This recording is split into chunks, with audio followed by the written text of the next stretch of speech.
Good morning, children, and welcome back to our English recorded classes. This is Ma'am Anna Rajshekar, your English teacher. Let's get started then. Before we start off with today's session, I would want you all to have a close look at this picture, children. What does this picture relate to? If you ask me this question, I would say this picture relates to the people working in the farm. Yes, children, if you all have gone to a farm, you will definitely notice how people love working in the farm. They really take care of the farm like their own children, and they're so happy to see the crops growing. So, in today's lesson that I'm going to take, we'll see how the poet describes the farm and the lady who is busy working in the field. So let's get started. Today's content is as follows. We will start off with a new poem, which is The Solitary Reaper. We'll look into some glossaries. We'll also look at some synonyms and then, of course, your assignments. Let's start today's class with the poem The Solitary Reaper, written by William Wordsworth. Before we start off with the poem, a few glimpses about the poet. Before we start the poem, let me tell you about William Wordsworth. William Wordsworth was a British poet born on April 7, 1770 in Cockermouth, Cumberland in the Lake District. He continued his studies at Cambridge University.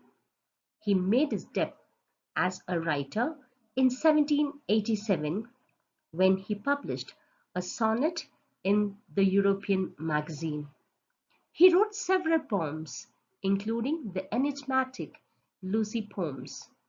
In 1802, he married Mary Hutchinson.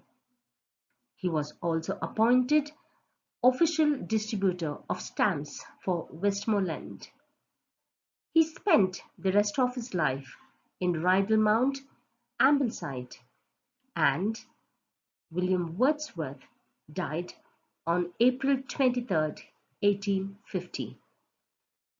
That's about William Wordsworth.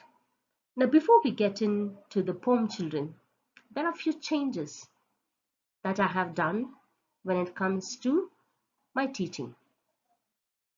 You will get to know very soon. All right. Today, Betsy of 7th A will read the first stanza of the The poem. Solitary Reaper by William Wordsworth. Behold her, single in the field, yon solitary highland lass, reaping and singing by herself. Stop here or gently pass. Alone she cuts and binds the grain, and sings a melancholy strain. Oh, listen, for the vale profound is overflowing with the sound.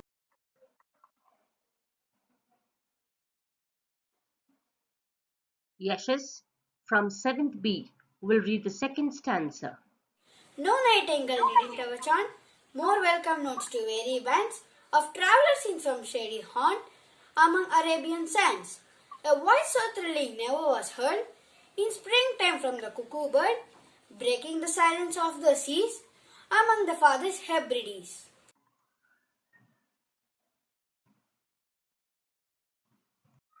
Simran Maria of 7th C will read the third stanza. Will no one tell me what she sings? Perhaps the plaintive number slow, for old, unhappy, far off things and battles long ago. Or is it some more humble lay, familiar matter of today? Some natural sorrow, loss or pain that has been and may be again.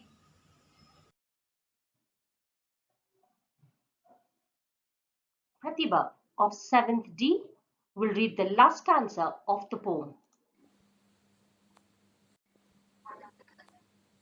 Whatever the theme, the maiden sang as if her song could have no ending. I saw her singing at her work and over the sickle bending. I listened motionless and still. And as I mounted up the hill, the music in my heart I bore, long after it was Thank you heard so much, no more. children, for reading all the four stanzas very well with pronunciation. A round of applause for all four of y'all once again. Before I explain the poem, children, I would want you all to know that this is how it will be in the next classes. You all will do the reading and I will do the explanation part. Did you all see how the four children read the poem with intonation and correct pronunciation? I want you also to go through the lessons that I teach, and I will pick up 3 or 4 children while I'm doing the recording classes, and they will do the reading and I will do the explanation. Is that okay, children? Now, let's see what the poet has to tell regarding the poem. Now, the poet must be he's on a journey and he looks at that girl, a lone, young, rustic girl in the fields. She is reaping and singing alone. You should stop here or just pass silently. She is cutting and binding that wheat and singing a sorrowful song all for herself. Oh, listen please, because the bottomless valley is river breathing with a fascinating sound. Never did a nightingale sing out sweeter notes than the lonely girl to the tired. Lonely groups of travelers in an oasis like a place amidst the Arabian desert, nor did a cuckoo bird sing such a melodic song in springtime, so as to break the calmness of the ocean among the farthest Hebrides. Can anyone tell me what she is singing? Maybe it's about the sentimental lines of old, unpleasant, far reaching matters and the wars long ago. Or is it about some sadder ballad of today's familiar feelings, such as some natural, sorrowful, somber, or painful ones, which have been experienced and may be experienced again in the future? No matter what the theme the young girl is singing, her song seems to be endless. I watch her singing to herself when bending and cutting the grain with her sickle. I listened silently and without a move.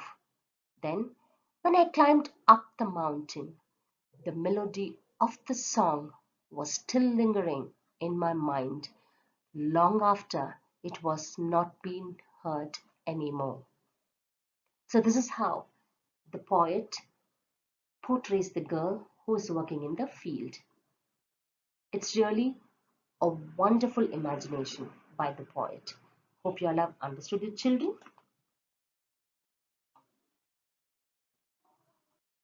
Let's look at some glossaries, which is word meaning: profound, deep, melancholy, sad.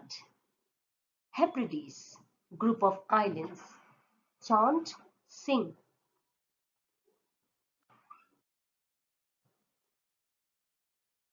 We'll look at some synonyms now: field, grassland, meadow, binds, hold together. Hebrides, Western Island, humble, meek, respectful, sickle, sword. And now it's question time. Be ready to type in your answers and send it to me immediately if you want a round of applause from me in the group. The first question: whom is the poet referring to? Whom is the poet referring to? When was William Wordsworth born? When was William Wordsworth born? What is he telling in the last stanza? What is he telling in the last stanza? Quick children, write your answers and send it to me. Let's quickly do a recap of what we learned today. Today, we learned the poem The Solitary Reaper, written by William Wordsworth. We also did learn a few things about William Wordsworth, where he was born and what he did. And we also looked into some synonyms. We looked into some word meanings. And I also asked you all a question and explained the poem as well in a very neat manner. Isn't it? Now comes the last part of this recording, which is the assignment. Children, now you all saw how those four children recited the poem with pronunciation and intonation. I want you all to read the poem the same way. I will start calling you all randomly and start asking you all to read the poem and also say the poem without seeing the first and second stanza. All right? And for your homework, on page 68 and 69, you will write the question and answers 1 to 5, 6, 7, 9 and 12 in your rough book. You will neatly write the heading, The Solitary Reaper, and then you will underline it, double margin it. After every question, write the answer and underline it and take a clear picture and send it to my WhatsApp number. All right? Once again, I'm repeating, please read the poem. I will call you all randomly to check if you all are reading or not. Until we meet in the next class, this is Ma'am Anna Rajshekar signing off. Take care, children. Bye-bye.